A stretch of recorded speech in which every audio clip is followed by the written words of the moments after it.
Different ആയിട്ടുണ്ട്, നല്ല ഭംഗിയുണ്ടെന്നൊക്കെ. നല്ലതല്ലേ? ഞാനല്ല, സ്വർണം. Safa golden diamonds, different by design. Vaniyambalam railway ഗേറ്റുമായി ബന്ധപ്പെട്ട യാത്രാ ക്ലേശങ്ങൾക്ക് എത്രയും വേഗം പരിഹാരം കാണുമെന്ന് റവന്യൂ വകുപ്പ് മന്ത്രി എ.പി. അനിൽകുമാർ.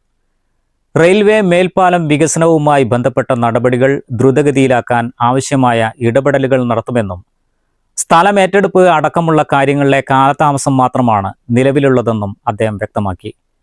പോരൂർ പഞ്ചായത്ത് UDF കമ്മിറ്റിയുടെ നേതൃത്വത്തിൽ നൽകിയ സ്വീകരണ യോഗത്തിൽ സംസാരിക്കുകയായിരുന്നു അദ്ദേഹം.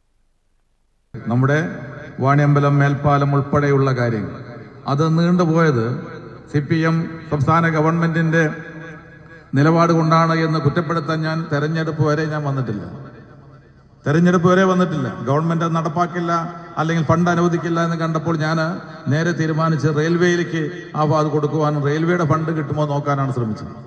അങ്ങനെയൊക്കെ ആയിട്ട് പോലും ഗവൺമെന്റിന്റെ ഭാഗത്തുനിന്ന് ഗുരുതരമായ വീഴ്ചയുണ്ടായിട്ട് പോലും ഞാനത് രാഷ്ട്രീയ വിഷയമാക്കണ്ട എന്നുള്ളത് കൊണ്ടാണ് പറയാതിരുന്നത്. പക്ഷെ തെരഞ്ഞെടുപ്പ് വേളയിൽ അത് വലിയ ആക്ഷേപമാക്കി മാറ്റി.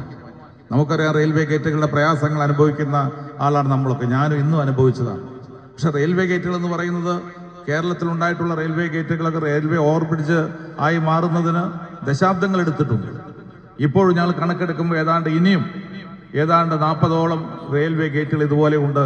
അത് ഭൂരിഭാഗവും CPMന്റെ മണ്ഡലങ്ങളിലായിരുന്നു. അപ്പോൾ സ്വാഭാവികമായി അതിന് ചില മാനദണ്ഡങ്ങളുണ്ട്. അതുകൊണ്ടാണ് വൈകിപ്പോയത്.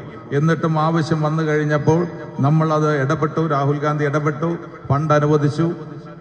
അതിൽ ഒരു കാലതാമസവും ഉണ്ടായിട്ടില്ല. അതുകൊണ്ട് ഞാൻ പറയുന്നു, ഈ ഗവൺമെന്റിന്റെ കാലത്ത് യാതൊരു തർക്കവും വേണ്ട. നമുക്ക് എത്രയും പെട്ടെന്ന് വാണിയമ്പലം റെയിൽവേ ഗേറ്റിന്റെ പ്രവൃത്തി തുടങ്ങാൻ ആവശ്യമായ നടപടികൾ നമ്മൾ സ്വീകരിക്കും.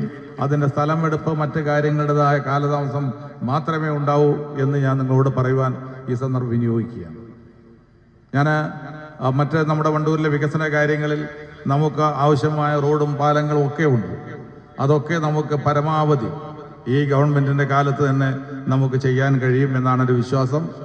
സാമ്പത്തിക ബുദ്ധിമുട്ട് ഞാൻ പറഞ്ഞല്ലോ, എങ്കിൽ പോലും നമുക്ക് ചെയ്യാൻ കഴിയുന്ന കാര്യങ്ങൾ അപ്പോഴും ഞാൻ പറയുന്നു, എല്ലാം നമുക്ക് പൂർത്തീകരിക്കാൻ കഴിയില്ല. കാരണം നാട് വികസിക്കുകയാണ്. വാണിയമ്പലം മേൽപ്പാലം ഉൾപ്പെടെയുള്ള വികസന പ്രവർത്തനങ്ങളിൽ മുൻ സർക്കാരിന്റെയും CPMന്റെയും ഭാഗത്തു നിന്നുണ്ടായ നിലപാടുകളെ എ.പി. അനിൽകുമാർ ശക്തമായി വിമർശിച്ചു. തിരഞ്ഞെടുപ്പ് അടുത്തിട്ടും ഗവൺമെന്റിന്റെ ഭാഗത്തു നിന്നും അനുകൂലമായ നടപടികളോ ഫണ്ട് അനുവദിക്കലോ ഉണ്ടായിട്ടില്ലെന്ന് കണ്ടപ്പോഴാണ് റെയിൽവേ ഫണ്ട് ലഭ്യമാക്കാനുള്ള ശ്രമങ്ങൾ താൻ നേരിട്ട് നടത്തിയത്. രാഹുൽ ഗാന്ധി ഉൾപ്പെടെയുള്ളവർ വിഷയത്തിൽ ഇടപെടുകയും ഫണ്ട് അനുവദിക്കുകയും ചെയ്തിട്ടുണ്ടെന്നും അദ്ദേഹം കൂട്ടിച്ചേർത്തു. ഈ ഗവൺമെന്റിന്റെ കാലത്ത് എത്രയും പെട്ടെന്ന് വാണിയമ്പലം മേൽപ്പാലത്തിന്റെ പ്രവൃത്തി തുടങ്ങാൻ ആവശ്യമായ നടപടികൾ സ്വീകരിക്കും. അതിന് സ്ഥലമേറ്റെടുപ്പ് പോലുള്ള സാങ്കേതിക കാര്യങ്ങളുടെ കാലതാമസം മാത്രമേ ഇനി ഉണ്ടാവുകയുള്ളൂവെന്നും അദ്ദേഹം പറഞ്ഞു. സാമ്പത്തിക ബുദ്ധിമുട്ടുകൾ നിലനിൽക്കുന്നുണ്ടെങ്കിലും ജനങ്ങളുടെ ആവശ്യങ്ങൾ മുൻനിർത്തി വികസന പ്രവർത്തനങ്ങളുമായി മുന്നോട്ടു പോകുമെന്നും എ.പി. അനിൽകുമാർ വ്യക്തമാക്കി. News bureau, Poroor. വണ്ടൂരിന്റെ മധുര സ്വപ്നങ്ങൾക്ക് വിസ്മയിപ്പിക്കുന്ന രുചിവൈവിധ്യങ്ങളുമായി Saint Bacon sweets, Kalikavu road, Wandoor. Phone 9656781415.